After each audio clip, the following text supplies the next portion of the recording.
like to welcome everybody to the October meeting of the Curtis B. Vickery Roundtable of Military History. We have a great presentation tonight, and we'll get into that in just a couple of minutes. I do want to talk briefly about our upcoming meetings in November, and let me pull this up so I can make sure that I give you the correct information. Joe Balakowski will be back. He's going to talk about another individual 29er in World War II named Eugene Patrick O'Grady. O'Grady was a chaplain in the 29th Division and was belovedly known as Father Pat.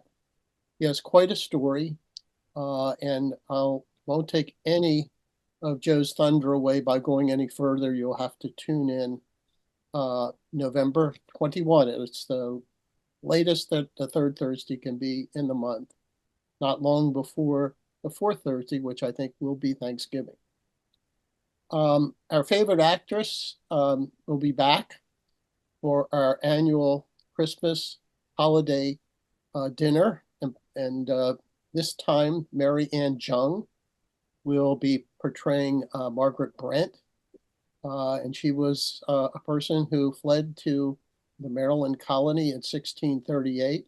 She's a remarkable person, and you can check out the Maryland Line newsletter for more information. Now, what I have done with that particular meeting is, and I've got two more people coming in, so let me see, where are they? Joe Balkowski. Okay, here comes Alex. Okay.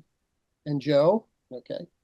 So I have scheduled the holiday dinner party for the second Thursday in December, which is the 12th.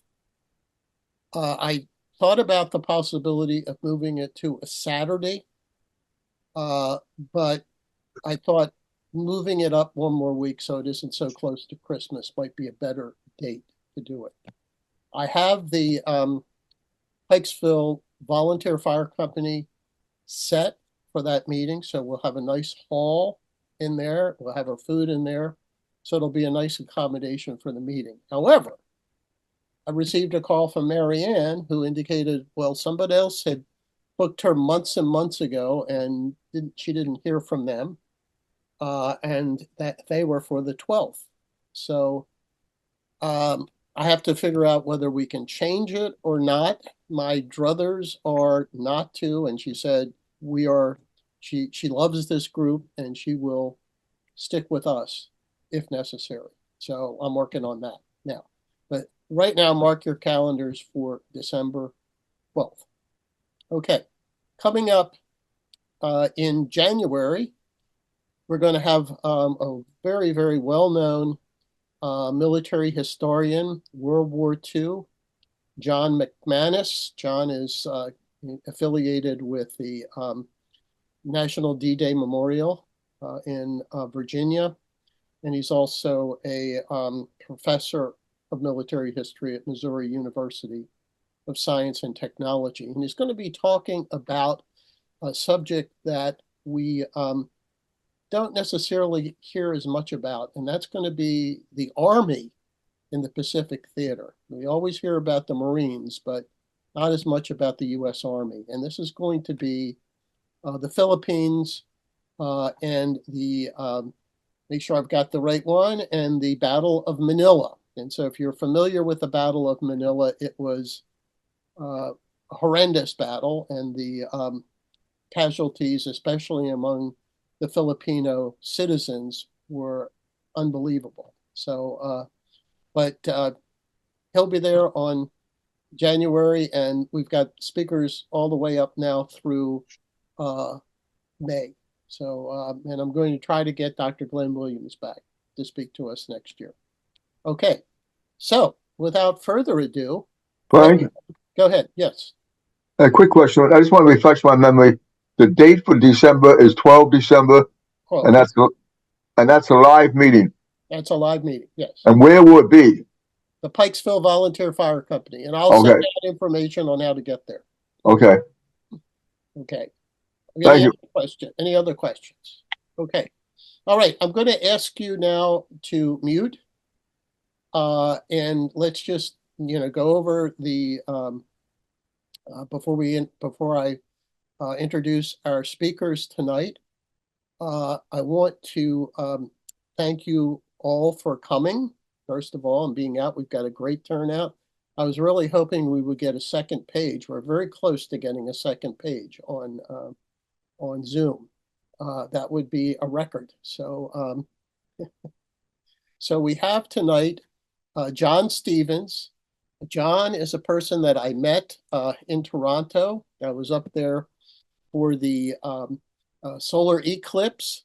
I really enjoyed Toronto. I really enjoyed Canada, but unfortunately, the clouds were up there, and we weren't able to get as good a view of the eclipse as I had hoped. So, be that as it may, the fortunate part was we went to dinner one evening at a restaurant overlooking the falls, and John and I got into conversation and found out that we had a great deal in common with military history. So we have Major Retired John Stevens, and we will also have Warrant Officer Graham Humphrey. And I'm going to let each of you introduce yourselves to the group. And then I'll give the ground rules as to how the presentation is going to unfold. Okay. Go ahead, John. Thank you, Frank. It was an interesting meeting overlooking the falls. I can't think of a better place to have a conversation. I served 25 years in the Cadet Instructor Cadre, which is a branch of the Canadian Forces. I was an instructor for Army Cadet Corps. Not sure what the equivalent in the States might be. I think there's something called the Junior ROTC in some places. So Army cadets in Canada are 12 to 18 years old. And so I did that for 25 years. All three of them were at private schools that had cadet corps, and the last one had a cadet corps of 550. It was compulsory, so they had to belong. And that's been my experience. Now, two of those cadet corps were affiliated with the Queen's Own Rifles of Canada, and in 2012, I was recruited to be the curator of the Regimental Museum. They told me it'd be one day a month, maybe. It turned out to be almost a full-time job. So never believe people who are trying to recruit you when you ask how much time is going to be involved. But my interest in the military history and my experience in the military, it was a good fit for me. So that's my background. I had no museum experience before, but I've learned a lot in the last 12 years. So. Well, we have our entire museam staff on this evening, John. So, well, they'll appreciate that. So. They might want to hook up with you after this. No pressure, John. Yeah, no pressure. Okay, Graham. Okay, my name is Warrant Officer Graham Humphrey. I'm currently the company Sergeant Major for the Combat Service and Support Company for the Queen's Own Rifles of Canada. Active paratrooper within the regiment. John will talk about that later on. I am a huge history buff, so John asked me to do this presentation to help him out. Been to Normandy and Juno Beach probably around 8 or 9 times. Studied a lot of it. Met all the a lot of the veterans before they fortunately passed away. And yeah. I just got back from a deployment in end of May to Jordan in the Middle East. I was there training the quick reaction force of the Jordanian military. It was fun. I got to skip winter last year, so that was a huge bonus. Okay. All right. Okay, well, John is going to start the presentation, and John, you can go ahead. I have it set up to share screen. He's going to give us some background on the Queen's Own Rifles of Canada. Then we are going to shift to Graham, for the Queen's Own Rifles at Juno Beach on Normandy. When Graham finishes the landing part of his presentations, we'll stop for questions. Then we'll finish his part of the presentation, and then John has additional slides to go over with us about the museum in particular. And I will advise you all that the slides that John is going to go over are all attached to the email that I sent out. So if you want to, look at them afterwards, you have them. Okay. So John, I'm going to let you go now. Thanks.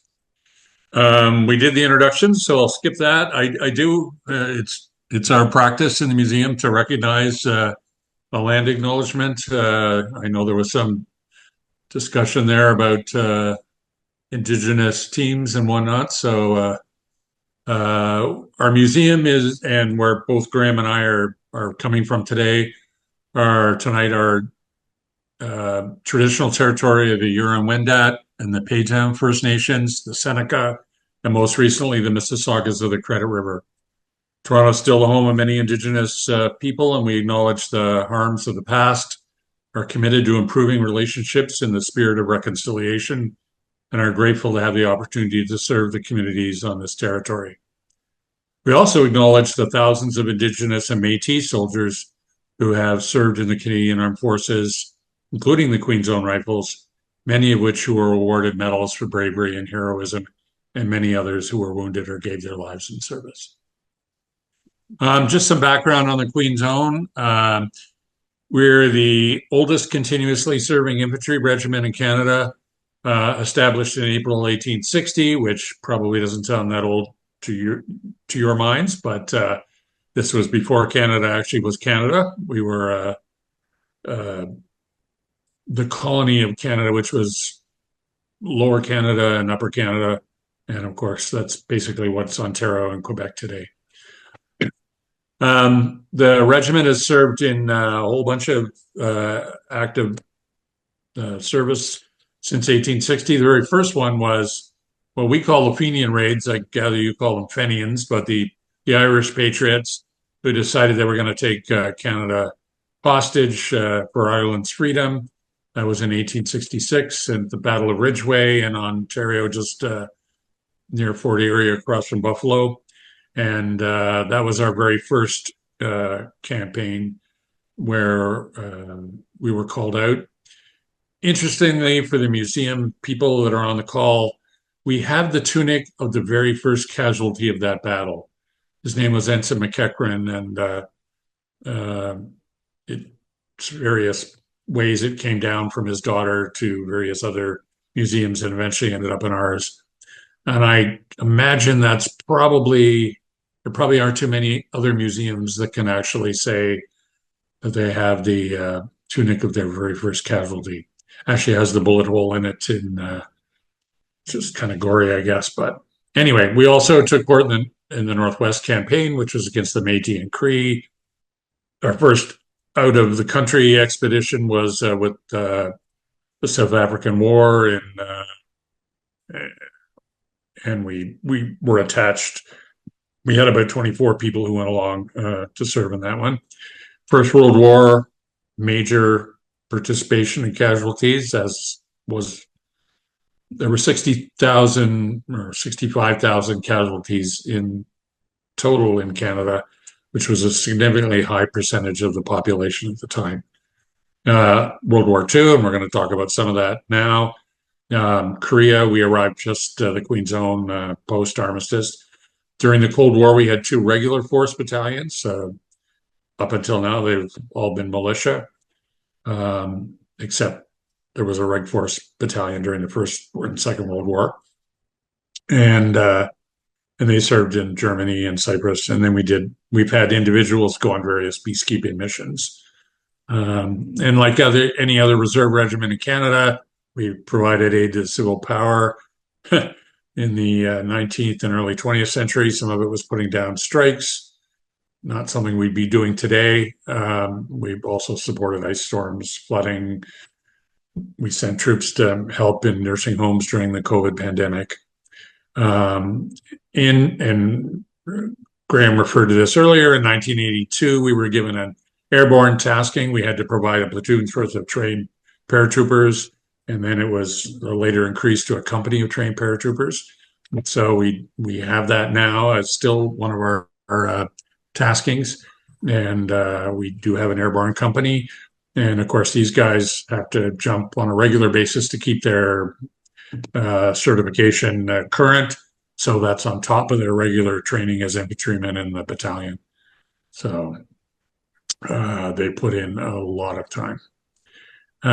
Just a little bit about the museum. When the Reg Force battalions were created in the Cold War period, there was a regimental depot to train new recruits, and the museum was created to help educate them in the history of the regiment.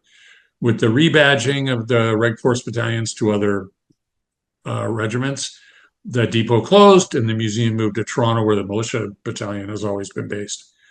And since then, it's been located in Casa Loma. It's a 98-room, I call it a faux castle, but in Toronto that was built around 1913-14.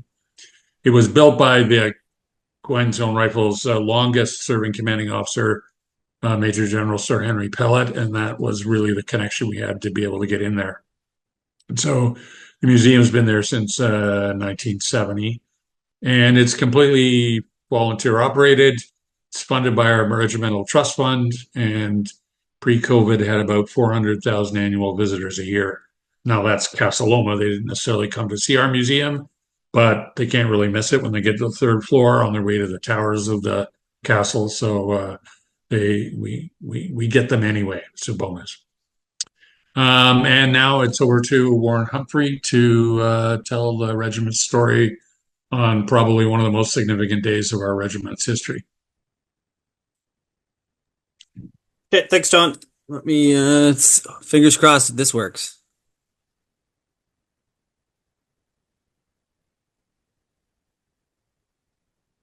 Can you see it?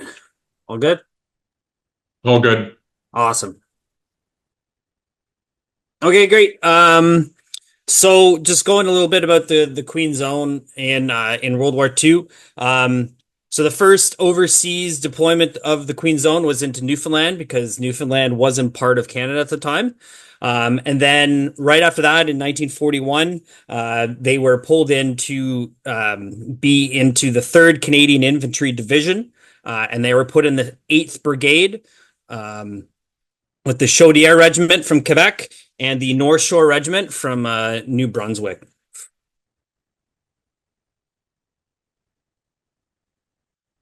Let me just move these things out of the way. Okay, so I'm just going to do a little brief Chris in the ground for what the Queen Zone were up against on Bagnères-sur-Mer, which is a Nan White Beach. So the German unit that we were fighting was the 716th Infantry Division. So that was over across numerous beaches. So it wasn't just the Queen Zone beach. They had about a detachment of one company. But this division wasn't their crack soldiers. They were just on a defensive aspect of it. So they were mainly young soldiers, older classes, unfit for service on the Eastern Front, or wounded but only slightly, or wounded or only slightly disabled veterans. Okay, so the unit had about a 40% effectiveness in the defense and 15% in an offensive counterattack ability.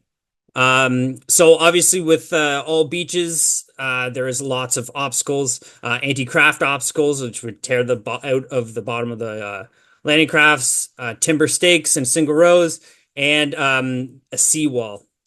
Okay, so the seawall in front of the town of Bagnères-sur-Mer was approximately 1,900 yards. It included a 10-foot high concave, sloping stone wall with buttresses at the top, 20-foot intervals with barbed wire running on top. I'll have photos later on. So it went up. So it was actually very difficult for the riflemen to get up there. So in each landing craft, they had multiple bamboo ladders. I'll go into that in a little bit.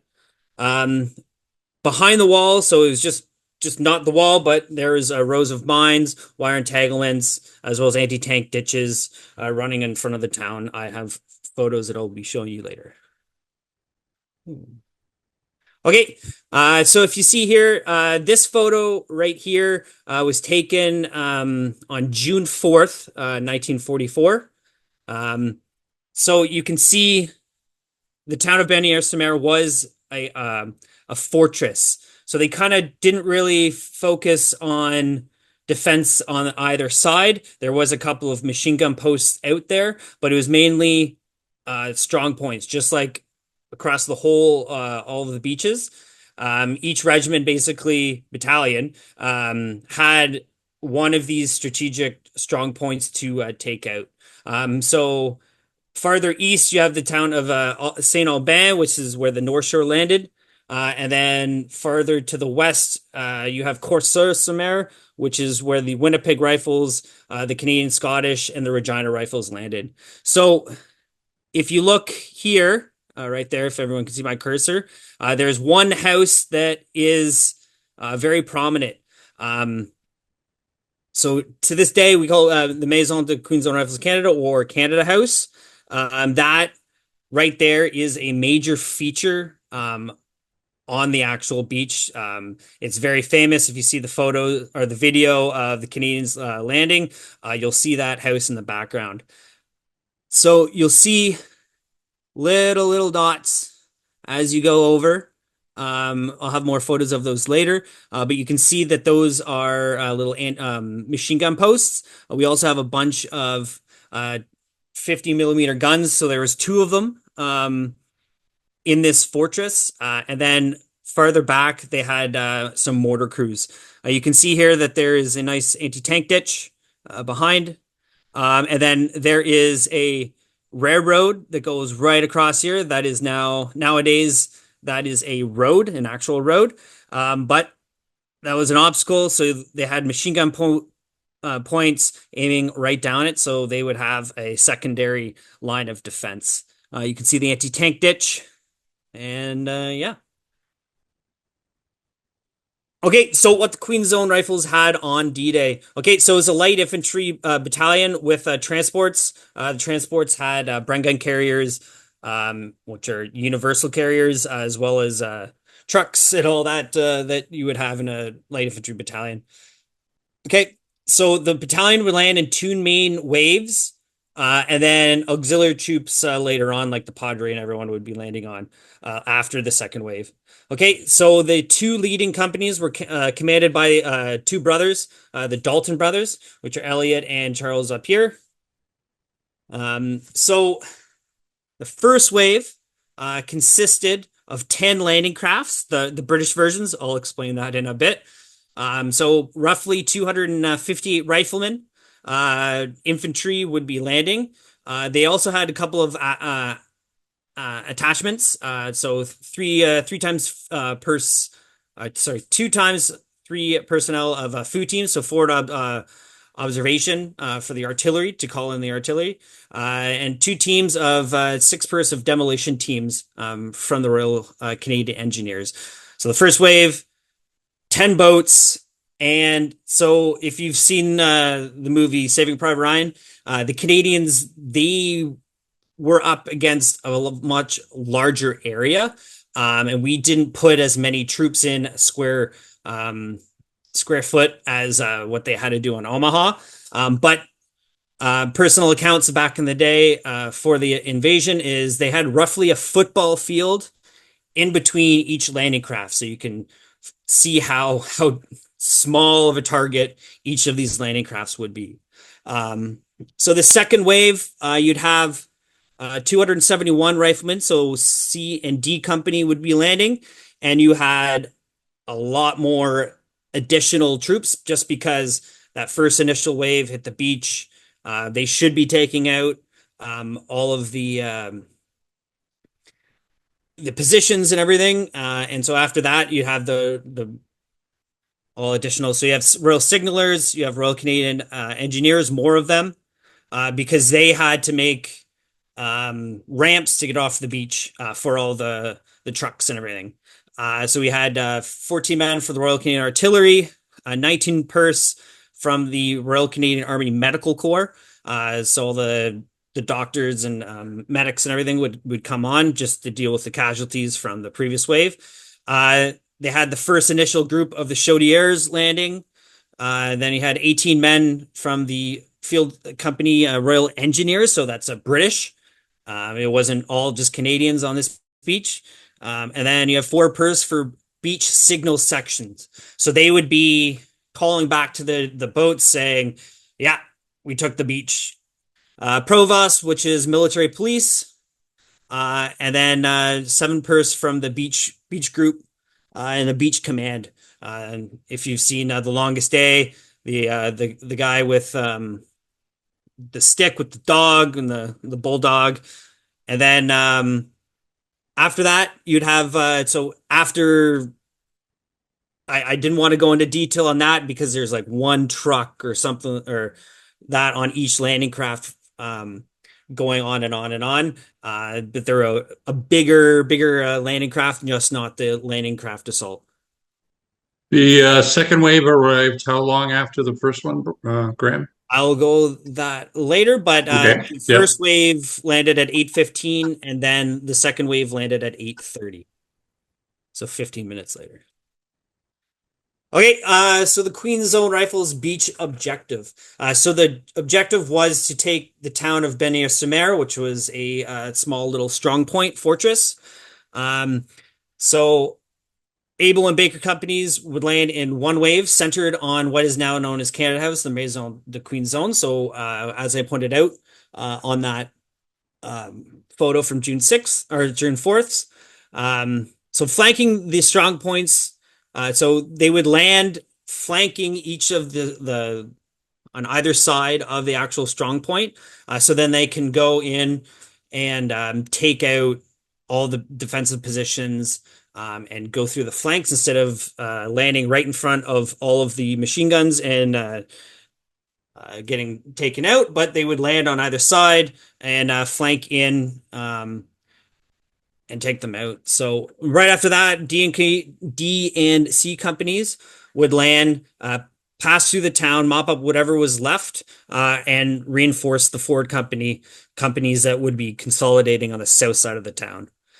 So once that would happen, the reserve unit of the brigade, which is the Regimental Chaudière, would land, and then once they sorted themselves out, they would start their attack or their advance south. Okay, so the Queen's Zone objective for the day of D-Day, June 6th, is the town of Annecy and Angerny, which is a roughly 11 kilometers, 6.8 miles inland. So they had quite the hike inland. And I will talk about that more later on. Any points there, John? Nope. Okay, so just roughly what helped the Queen's Zone on the beach, what kind of additional combat support that they have. So it was Nan White Beachhead. So the initial bombardment, so right before they would land, which was about roughly 10, 15 minutes before they landed, they had 1 cruiser, fleet destroyers, hunting destroyer, 1 landing craft gun, and then landing craft tanks. So the landing craft gun would have had a series of rockets on it, and they would light all the rockets and they would fly out and they would land in the town and hopefully take out the defenses. So the cruisers and the destroyers, they would just circle in a loop, and as soon as it was their time in front, they would just shoot as much as they could at all of the defenses and into the town. Okay, as well as they had a squadron of duplex drive Sherman tanks from the Fort Garry Horse, which is a Canadian armored regiment. They still exist, and we'll go on more of that later. Okay, if you see here, this photo was taken around 9 a.m. So this is Beni-sur-Mer, so you can see Canada House is right there. Then you have the church steeple. And then you can see that there's a lot of smoke screens and smoke from actual fires. Okay, so you can see the town. So that's the Queen's Own House right there. So you can see the town. It looks almost exactly the same as it did back then. Okay, here's another photo, roughly around the same time. You can see the church steeple, Queen's Own House, and you can see a bunch of landing craft. It's blurry. They're on the ocean. You can see that this is actually a smoke screen. Just they were trying to hide all the forces on the beach, and then you can see fires in the town right there. Here's another photo in better resolution and farther out. So we are looking south from England at this point. Okay, so you can see more smoke screen coming in, and then the fires in the town. Okay, so the landing crafts for the British and Canadians were a little bit different than the American ones. Like on Saving Private Ryan, the big ramp goes down, and then everyone is exposed to machine gun fire. So with the British landing craft assaults, they had a swinging doors at the front. They obviously had a ramp, but those swinging doors would allow only one person out at a time, and they're actually armored. So as they're swinging, you'd actually get protection. And so as they were going out, they all just didn't get shot up right away. So sometimes you would be lucky and you would get in between the bursts of the defensive fire from the Germans. Okay, here's another example. That's kind of how they would get off. But as you can see with these landing crafts, there is like a roughly football field in between each landing craft. And you're only one of 36 on each landing craft. So you can really see how spaced out they were. So roughly you have 12 in each row. As you can see in the previous photo, you have they're all protected underneath, but the guys in the middle are exposed. They would sit down like they are here until they were about to get ready to leave. You'd also have a Bren gun and the driver in here that could fire as well. But once the troops started coming out, then their arcs were out. So okay, I'm just gonna go roughly over. I got photos later of what a Canadian soldier would have looked like on D-Day. Okay, Canadians looked almost exactly the same as the British counterparts. There's a couple of additions or differences than the British. We were issued a Mark III, which is what they call a turtle shell helmet. It added a little bit more protection from the typical Tommy Mark II helmet that you would know from the First World War. Not all British units were issued the Mark III turtle shell, but everyone had a Mark II. So it's interesting seeing photos later on in the campaign. You can see some guys have Mark III turtle shells, and then some have Mark IIs. The Mark IIs are replacements, and the Mark IIIs are the ones who landed on D-Day. Okay, the Canadian uniform was a darker shade. It was kind of like a greener than the British. It was like a brown, a light brown. As well as a unique thing for Canada is usually you would have an ankle boot with an anklet on top, a canvas ankle boot. But the Canadians on D-Day, or the 3rd Division, was issued a black top ankle boot with a buckle, which was very cool and slick, and all the British wanted them. As well as they all had sewn into their right trouser a Fairbairn Sykes commando knife, because all of the Canadians went through a commando school up in Scotland in 1943 into early 1944. Okay, you can see here is one of our volunteers, one of our reenacting guys. So you can see the iconic Mark III turtle shell helmet. It's a little bit bigger. You can see he has scrim, which breaks up the silhouette of the helmet. You can also put twigs and leaves and everything in it.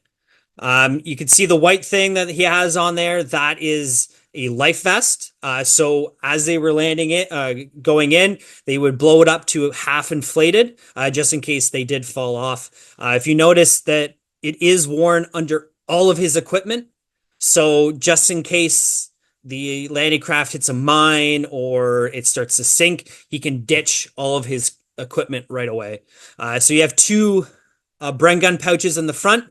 One would have extra rifle ammunition, grenades, and then the other one would have two Bren gun magazines, because every single soldier and rifleman would have auxiliary ammunition for that machine gun, just because you had to keep on feeding that and get that working. So he is a corporal, which he would have a Sten gun, which is a 9mm gun. You can see on the shoulder flash, he has Queensland Rifles of Canada at the top. Then underneath that, he has Canada. And then you have a French gray patch, which is the marker of the 3rd Canadian Division. That is a throwback to World War I as well. And we actually still wear that today. They just brought that back a couple years ago. With the Queensland Rifles of Canada being a rifle regiment back in the day, we would be camouflaged more than the British Redcoats. So we'd be wearing a green uniform, but our rank came from a British regiment, the King's Royal Rifle Corps, and we would have black on red rank. So that was worn in combat, and we still wear that those ranks today. Then you see he has some overseas stripes, just to signify that he's been in England outside of Canada. You can see he's got his water bottle on his right-hand side with a cork stopper. You can see that Fairburn Sykes, easy to take out and use. He's got a toggle rope around him. So this you could use as kind of like a bridge, a Bailey bridge or anything. They also use that to help scale the wall. They would just fling it up and then they could climb up the wall. He has his entrenching tool at the bottom. Most of the guys kind of threw that away right away just because it was very difficult to use. He has his rain cape, gas cape. So that is to help with anti-gas warfare. He's got his tin cup. He's got a rain cape on top. He's got his small pack, which has rations. So riflemen would land with 48 hours worth of rations. You also have a bigger entrenching tool. This could also be a pick or anything like that. A lot of the guys, the first initial invasion wave, they didn't have those just because they were in their carriers and universal carriers and they grabbed them later. And yeah, so you can see the uniform is a darker, and then you can see the black high top boots at the bottom. Going to this side, you can see he's got his gas mask bag. So that is a lightweight respirator. It basically looks exactly the same, almost exactly the same as the current ones that we use in the Canadian military. Ours are just a little bit modern. As well as he's got this weird little armlet on it. So that's a gas brassard. So corporals and higher, not every single soldier would have it like the Americans, but the Canadians, corporals and higher would have it, and that would change color if the Germans use any gas war, which luckily they didn't. Then in his helmet net, he has a field dressing. So every single soldier would have a field dressing in there. As well as if you can see on his right hip right here, he'd also have another field dressing, and that would be easier to access. The one that's in his helmet is for bigger wounds. Okay, is there any questions for that? Let me first turn myself off of mute and let me get a view where I can see more people. Okay, so do we have any questions at this point? And remember that you are going to have to unmute to ask a question. So any questions at this point? I have a quick question. This is Pete. I'm not showing up on the screen, and that's fine. I had the privilege to go up to London, Ontario back in June and visit the 1st Hussars, which was a dual drive tank unit. Yep. And I'm wondering which unit, which infantry they supported on Juno, because they landed on D-Day as well on Juno, but obviously not the Queen's Own Rifles. Are you familiar with them? And Yep, they landed with the in Côte-sur-Mer with the Winnipeg Rifles, the Regina Rifles, and the Canadian Scottish. So they were farther west on the beach. So the Fork Area Horse was the regiment that was supporting the 8th Brigade, and they were supporting the 7th. thank you. No problem. Later on, though, they ended up supporting the Queen's Own in different battles after D-Day. Okay, do we have any other questions? What was that weapon he was holding again? Sten gun. Sten gun. Okay. Yeah. What did the regular troop have? Did they have He had they would have a number 4 Lee Enfield. the end? Okay. So that a box magazine with 10 rounds in it. So Thank you. no problem. I have a question, if you don't mind. Sure, go ahead. I'm kind of curious to know, we kind of observe how there was a lot of tension, rivalry between U.S. and British forces, Montgomery and Patton and so forth. Can you tell us, how the Canadians kind of fit into that dynamic?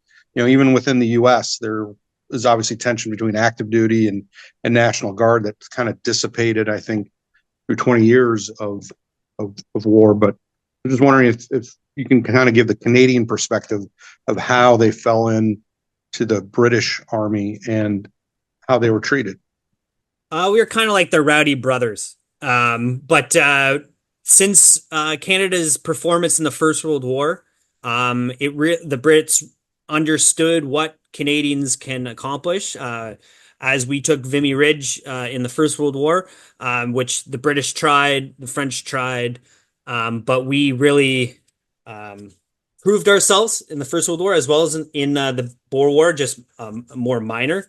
But the thing you have to think about is England was under rationing since 1939, 1940. And the Canadian mail was much bigger and stronger because we had more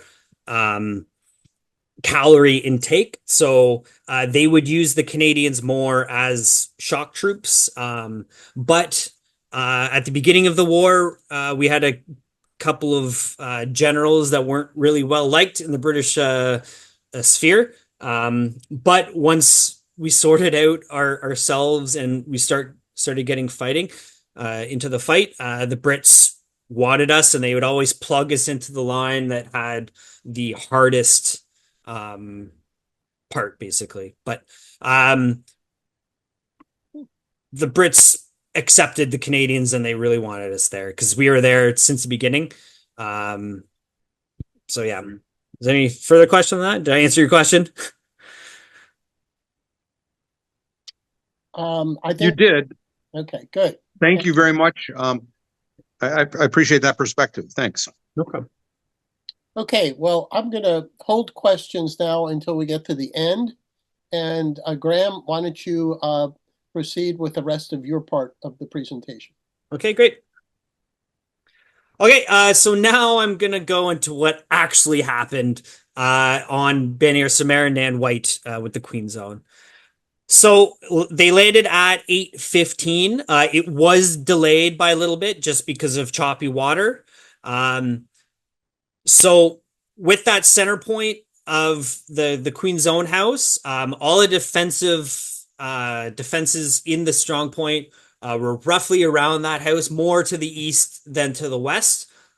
So the west side was where A Company landed. So most of the company landed in their correct spot, but 2 landing craft followed B Company's example, and they landed, unfortunately, directly into the strong point. I'll show you arcs of fire of all those strong points, or all the machine gun posts and everything in the next slide. So most of the company made it through the defensives and started taking them out. So there's a book, one of the company sergeant major of A Company, Charlie Martin, he wrote his own memoirs after the war, and his boat was the far right boat. They lost just a couple of casualties, a couple of dead on their run up the beach, which was roughly around 200 yards. So you have a football field in between landing craft, and you have to run 200 yards up an exposed beach. So they made it into the town and started taking out the defenses. But unfortunately, Baker Company, B Company, except one boat landed directly in front of the strong point, resulting in them being combat ineffective in about a couple of minutes. So that one boat, I was good friends with one of the veterans from there. I actually went to high school with his grandsons. And his boat, the rudder got damaged as they were going in. So it veered it off to the left, which is the east. And they landed far away, not far, far away, but far enough away from the defenses that they only had a couple of wounded on the run up the beach. So that boat with their person there was so vital for B Company to actually being able to get off of the beach. So they came in and started flanking all the points under their officer. They did a really good job. But unfortunately, the rest of the company got slaughtered. And then right before that, the reason why they were delayed a little bit is because they were waiting for the Fork Area Horse duplex drive Sherman tanks to launch from their craft. But unfortunately, the seas were too rough and they didn't land. So you have a bunch of light infantry in landing crafts landing on an exposed beach without any tank support. The other beaches, a couple of them did make it onto the shore, which were very effective. But unfortunately, on the Queen Zone beach, the duplex drive Sherman tanks did not land. Just to be clear, these are supposedly amphibious tanks. Yeah. And with the rough seas, that was part of the problem. They had a kind of a collar that went up to protect them, to keep them afloat, and in a rough sea, that just wasn't enough for a lot of them. And the main reason why they didn't really take off is because there's a lot more swell in front of Ben Samara, just because there was a reef farther out into the ocean. So with that, waves get bigger. So that's one of the reasons. Okay, if you see here, I've used that photo from June 4th, and I've roughly put in the machine gun points and the landing craft. So you can see here's the Queen's Own House, Canada House right there. There was an MG42 in the upstairs of that, so they had a great field of fire. And then you can see all of these are machine gun points. You can see the all of the beach obstacles. And so this one right here is that 50 millimeter cannon. And it was, I'll have a photo of the bunker in a bit, but it's firing down across the beach. And you also have the mortars behind. And you can see that is roughly where all the landing craft landed, and they had to run across that whole distance. You can see the seawall as well. There's a huge amount of distance. I've ran it a couple of times and I got to about here and I lost my brother. So here is B Company. That is A Company, those landing craft. And then here's B Company. Okay, so you can see the 4 landing crafts landed right in front of, unfortunately, all of the beach defenses and their machine gun points. Then you see the boat 10 is about 200 to 400 yards. So boat 10 landed roughly around here. St. Aubin-sur-Mer is farther that way, so they just were very, very lucky and landed there, and they were able to skirt into these buildings and skirt in and take out all of these defensive bunkers. Okay, here's a little more photo. This photo is actually taken at 11 a.m. on June 6th. So you can see destroyed landing craft. You can also see that this is one of the main defensive positions in the town. So you can see how the communication trenches and pack guns and everything. Okay, so here is that 50 millimeter gun bunker. So you can see it is shielded from the actual beach. So it was enfilade fire down the beach, which would protect it from any bombardment from the actual bombardment. You can see Canada House is over here. Down here, that is Courcelles-sur-Mer. That's where the first Hussars landed, the Winnipegs and Reginas, and the Canscotts. So you can see here another machine gun point. So they're all interlocking arcs, like at a good old defensive position. It was learned in the First World War.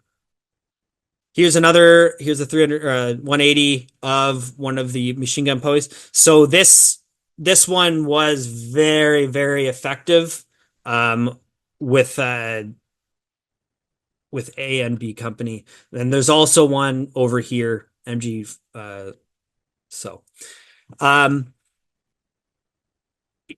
Nowadays, the beach wall is not really the 8 to 10 feet that it was back then. But you can imagine, I have photos later on. You have barbed wire all along here, concertina wire, and then a big dip down. And it was very difficult for them to scale. And they did bring ladders, but when you're running that distance from there to here, sometimes they get dropped. Okay, here is that same machine gun post. These are all German prisoners from the 716th that were on that team. You can see right there, that's one of the ladders that they used. You can see that you would just run up and then slide back down. The other thing with Canadians is they had hobnails on the bottom, like the Germans. The Americans, you guys had rubber soles on your boots. We didn't have that luxury. So you would have run straight up there on metal and then went right back down. A funny story about one of these bunkers, in B Company, they had 2 flamethrowers in the company, and that company, the guy who got put that, he was a bad boy and owed the company commander. He got him out of jail a couple of times. So the company commander, when he had to get volunteers to be the flamethrower, he was voluntold. His name was Gordon. They call him Stumpy Gordon because he was about 5'4". So when he landed and got off the landing craft, he went straight under. Guy grabbed him. He survived the run of the beach. Had his flamethrower, was about to go out and take it out, and his flamethrower was waterlogged, so the igniter didn't work. So you can see Stumpy Gordon carried this thing all through England and on the invasion, and just petrol comes out and nothing happens. Then they threw a couple of grenades in and they took out the emplacement. Okay, you can see here that gun is down there on the left-hand side. There's another machine gun post here and another one here. So that boat that's rudder got damaged landed down there, right there. There's a little grassy area down there, and that's the vet, Jack Hadley. That's where he told me that they landed. Okay, so once they took out the town and all the German defenders, they started consolidating on the south side of the town. So B Company being combat ineffective, they had only about a platoon minus of guys who were uninjured at the end of the 7 to 9 minutes it took them to clear the town. So they stayed on the beach. They didn't make it to the south side of the beach because they were mopping up all those remaining emplacements on that side of where B Company landed. So A Company under Charlie Martin was able to go to the south of the town, make a fight through the town, and they made a defensive position on the south side of the town in this apple orchard that is right here. So they started to dig in. They roughly had about 2 platoons worth. And then they started digging in there. Okay, here is a photo from around 10 a.m. Sorry, actually 9 a.m. You can see those are the landing craft for the second wave. And the first wave landing craft, you can see a bunch of them that were taken out. These are B Company landing crafts, and then a couple of them are in here for A. So yeah, Jack Hadley's boat, that boat number 10, came in here, and then they flanked in. You can see it's not high tide yet, so you can tell that this is around 9 a.m. You have the Queen's House there. You have the church steeple, and you have fire, and then smoke screen over here. You can see all the extra additional boats, and you can see the actual Chaudière Regiment right here. They're actually coming in. That's them coming off their landing craft right there. As one would expect, the church steeple was filled with snipers. Yes. Yeah. Yeah. So actually, when Charlie Martin made it in front of the church steeple, there was a German from up there, because obviously that's a great place to observe. So he was firing down. They quickly silenced him using fire and movement. And then his French girlfriend went up there and took his rifle after the Queen's Own left, and the Chaudières unfortunately had to take her. They didn't kill her. They took her prisoner and tied her up, basically. But you can see if you go in the town of Benières-sur-Mer, it's a little bit bigger, especially around the beachfront. But the town is almost exactly the same as it was back then. Is there any questions on that? I think I was supposed to delete the first question, but is there any questions on the actual landing portion? I think, Graham, since we did stop there before, why don't you just go ahead with the Sounds good. Move inland. Okay. So once the Queen's Own consolidated, around 8:45, they started digging in around 9 o'clock. The Chaudières landed. Also, the mobile field artillery were actually on a barge, and they were actually firing as the Queen's Own were advancing or landing. They were firing at targets inland, which is actually pretty cool. How accurate they were, I don't know, because they were bombing up and down the sea. But they made it onto the beach. They landed, and so when they basically presented themselves out, they exposed themselves south of the town. Southeast of the town, there was a flak battery, and they had a couple of pack guns sighted to defend them, defense around their flak guns. And they started taking out those priests. So the first 2 vehicles that went out, they got blown up, basically. So the Chaudières were kind of down to the south of the town, and they're shaking themselves up out, but the amount of people that are landing and all that kind of stuff, they weren't able to successfully take this threat out.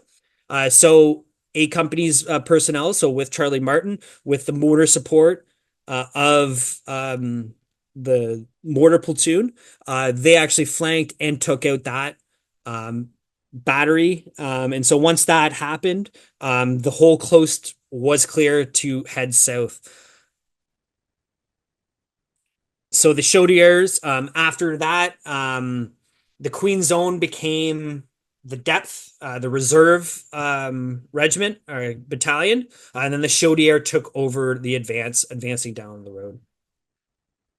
and they went down to Bali. So you can kind of roughly see how A Company and B Company made it in and through the town and consolidating on that south side. That's the same photo from June 4th. Okay. From Banya-Sumer, other than that flak battery, to the town of Bali, there wasn't really much resistance from the Germans. There might have been a patrol or two, but they were very lucky on avoiding the main reinforcement area where it was in the town of Teville, which the North Shore Regiment had to take. They didn't take that until the afternoon of June 4th with tank support. So they were able to advance right into the town of Bali. And there was actually on the south side of that town, there was an artillery battery, German artillery battery. So the advance held at the town of Bali. The Chaudières went off and took out the German artillery battery, silenced it, and then they started their advance southeast towards the town of Annecy and Angerny. So D and C companies would be the lead, just because A and B Company were the leading companies on the actual beach, and they were in reserve. Okay, so here's the town of Angerny. Colombie sur Théon, I think. My French is not good. But that's where the Chaudière, as well as another town over there, that's where they consolidated. These towns are a lot bigger than they were back in the day. They'd have fields in between. So the town of Angerny and Annecy. So C and D Company would be the main defensive, and then A and B Company would be in reserve. Yeah, so the farmland around the towns at that time, it was cattle. So it was very short grass. It wasn't really tall grass. And nowadays they make more grain and all that kind of stuff around there. Okay, so the carrier platoon, which was in regimental support, they had their own special objective on D-Day. So if you see here, Angerny, Annecy, this right here, this point here, it has a water tower on it now, is the highest point of the whole area. So it's contour 70. So they had a artillery spotting platoon defensive position on there, and from higher through the commanding officer, the carrier platoon under Lieutenant Biggs was tasked to take out Hill 70, the Big 2 Hill. They called it the Big 2 Hill because we have a 200 cap badge because we were the 2nd Battalion Volunteer Militia Rifles of Canada. And they were supported by the Fort Garry Horse. Their advance, the Fort Garry Horse tanks were delayed a little bit, so the carrier platoon started the attack. Once they were halfway along their approach to taking out the objective, the Fort Garry Horse came on the flank, thought they were Germans, started firing on it. They solved that issue. The friendly fire stopped, and then the tanks were able to aid them on taking out the objective. So that was a major thing that they needed to take out, and they were able to successfully take that. Okay, so at the day's end, with the consolidation of the towns of Annecy and Angerny and the Hill 70, this would be the finish of the Queen's Own contributions to D-Day. The resulting in the QOR being the only unit to accomplish and hold of what it was asked for. You want to say anything on that, John? Nope. Okay, cool. So I added 2 photos here. So these are Queen's Own casualties. This is actually the company sergeant major of B Company. He got shot right through the arm. You can see he's kind of holding it.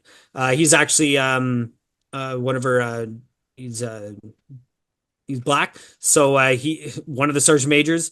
So you can see that flak gun in there that I showed before. You can see the concertina wire, the barbed wire. And these guys were the beach signals guys. You can see they had the sign up. They controlled the beach basically once the infantry took over. Then on the right-hand side, this is the Queen's Own House, the Canada House. You can see that the destroyers really like to fire at this thing.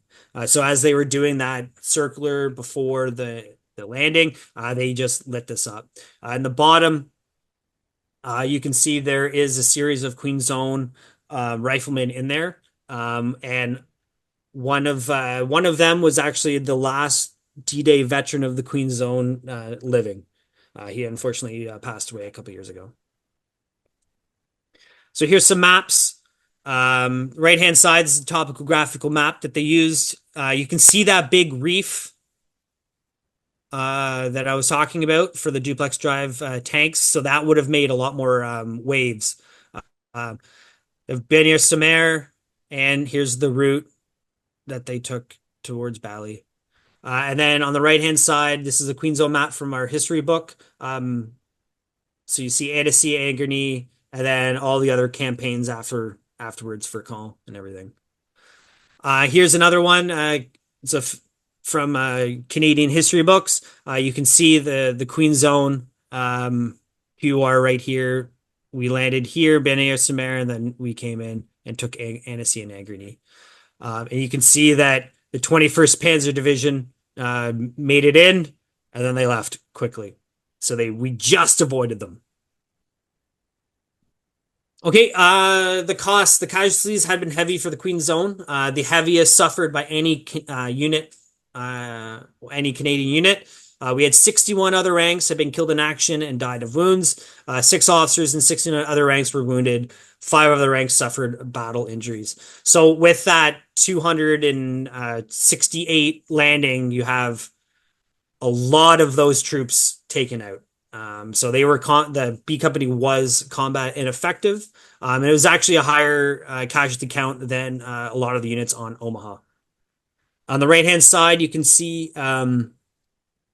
these are the graves that they put up of all the soldiers. So they made a cemetery in Benier-sur-Mer, and they consolidated all of the actual casualties, the dead on D-Day, to there. But then later on in the war, they brought them to another, a bigger cemetery near Beny-sur-Mer, where they consolidated all of the casualties, or the dead.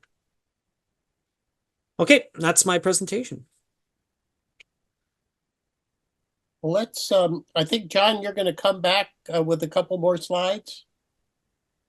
Yes. Graham has to unshare this first.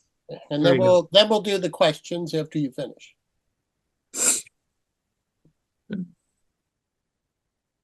Thank you, Graham. No problem. I'm glad I got water before I did that. Good. Just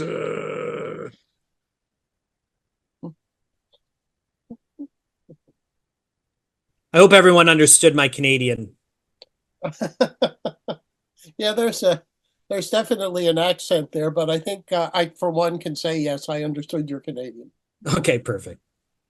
probably the most obvious is Canada House. Right. And I don't think we mentioned roof at all, but so I do want to mention that landing craft that went off course was still on the beach at the end of the war. And one of the company commanders, one of those two brothers, was back on the beach at the end of the war. And he managed to cut out a piece of the side of the landing craft. Graham didn't mention that. I think unlike the American ones, the British landing craft had wooden sides. They had steel fronts, and steel bottoms and backs, but the sides were made of wood. Yeah, they're basically made of plywood. Basically, yeah, just on 2x4s. And so he cut a piece out with happens to be one with a ship's number on it, and it's in our museum, which is kind of cool. So just for people who may be interested in looking at more, and the links are actually, and you can find them in the what Frank sent out, our museum at has well over 1,000 pages. About 500 of those are biographies. We have a list of the 60 biographies of the 61 soldiers who were killed on D-Day. We did that for the 80th anniversary this year, which are troops. We sent 65 troops over in June to participate in those. We have a resources page of our World War II stuff. Graham didn't mention that he and his fiance at the time transcribed all of the World War II 1st Battalion War Diaries. And they're also on our website, which is very handy for people doing research. We have our museum catalog online, and there's a link there that would go to a lot of the World War II objects or archival material. We have a whole World War II related photographs on our Flickr channel. There's a link there for that, and you can also follow us on Facebook. And I think that was all I had at this point. Okay. Well, first of all, let me thank both you, John and Graham, for a very interesting, outstanding presentation. And as I told everybody in the build-up to this, you didn't want to miss this one tonight because it was going to give us another perspective on what happened on D-Day, that we were very familiar with what had happened on Omaha, especially, and Utah beaches, but not so much on the British-Canadian beaches. And so for me, it was very, very informative. But let me now go. Are there other questions for either Graham or John? Where did they go from there? Rest of the war. So the Queen Zone, they stayed in that defensive position for a couple of days, and then they were brought out. They fought a couple battles after that, but they made it to Carpiquet Airport, basically, where that was a really rough battle. And then after that, just because the Canadians were facing the 12th and 1st SS at that time, so it was a really rough go for them for that. But then once they were taken out and they fell back, then with the Canadians, the 3rd Division, the 2nd Canadian Infantry Division landed at that point. They would make it into the Breskin's Pocket, or not Breskin's Pocket, the Falaise Gap with the Polish, and then they would link up with the Americans and they would close that. Then after that, they went up to the Channel Coast up to Boulogne. And then they would fight in the Netherlands. They would take out Breskin's Pocket, which is the Netherlands and Belgium. Then they would head up through the Netherlands, through Nijmegen. They actually, the 3rd Canadian and 2nd Canadian Division actually replaced the 101st Airborne at Nijmegen after that. They did a defensive position there over the winter. And then after that, the Obvarsity, and they started going up all the way into Germany. The Queen Zone actually liberated the most northernmost point of the Netherlands. And then before they went into Germany. Is there anybody alive today from that, from World War, from that? Yes, we have one. Yeah, one or the two. guy in London. Yeah. Who We have no just turned. veterans left, unfortunately. No, the last one died last Christmas Eve. We have 100-year-old. He just turned 100, I think, didn't he? It's still in a nursing home in London, Ontario. And that's the last one I think we know of. And he joined the Queen Zone after D-Day reinforcement, but he fought through it to the Netherlands. Sure. And our troops are sending. I think we're sending about 25 troops to the Netherlands next year in May to recognize the 80th anniversary of the liberation of the Netherlands. So. Okay, thank you. Okay, other questions? Okay, I don't see any hands raised or hear anybody. So let me again thank both of you, and I think a round of applause. I know we're online, but just a round of applause for this evening. You really provided a great evening for us, and I told John and Graham the other day when I was talking that we wouldn't mind having them come back for an 1812, War of 1812 presentation because we could see what the perspective was, not as an ally, but as the other side.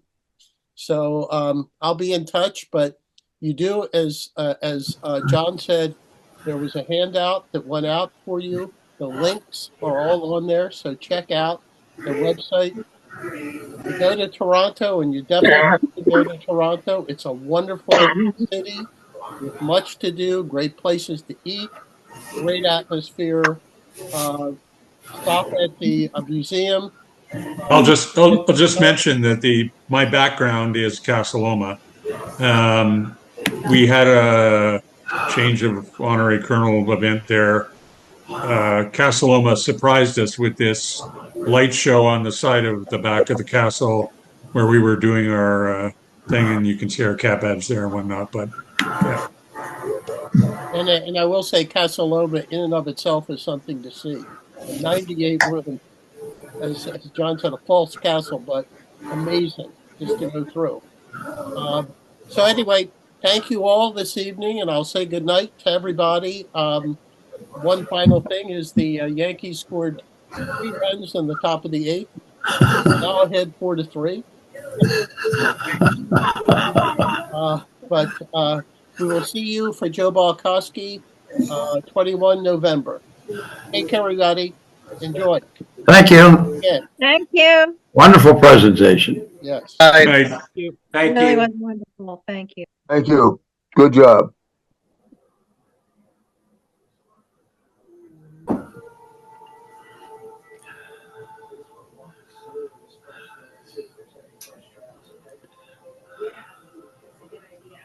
Frank, can you still hear me? Yeah. Quick question. December 12th, what time will that start about? Yeah, it's 6:30. And the speaker will be from where? What? It's the same woman. What? As always. It's Mary Ann Junk. Oh, okay. I'll send out information about it. Okay. Very good job tonight, Frank. Thank you. You're welcome. Well, thank these fellows. They're the ones who Right. great evening. I mean, I grew up in upstate New York, almost in Canada, so. They were close neighbors to you. Yeah. Wrong side of the river or the lake. Yeah. Okay, well, John and Graham, thanks again. I will make arrangements for the donation. You sent me the link, and I'll be back in touch with you. I guarantee. Okay, and you'll share the video, the recording when if Right. you want to edit out the parts that aren't relevant to the presentation, that'd be great. Well, yes, my daughter is a video person, and so she does all the editing for me. So I'm in good hands there. So Great. It's a nice, smooth product, and Okay, it's available to you all for your use as well. great. Okay. Yeah. All All right. right. Good Have night. a good night. Okay. Awesome. You Thanks, too. Frank. Take care. Yeah.